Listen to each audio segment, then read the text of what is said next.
आणि यानंतर मान्यवरांना विनंती करेल की आपण स्थानापन्न व्हावं। यानंतर प्रथमतः या मराठा सेवा संघाच्या अभिवादन सभेच्या निमित्तानं प्रास्ताविक करण्यासाठी मराठा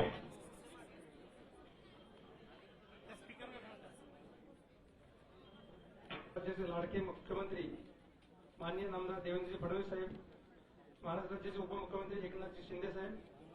उपमुख्यमंत्री नामदार सुरेंद्र अजितदादा शिवरायांना आहे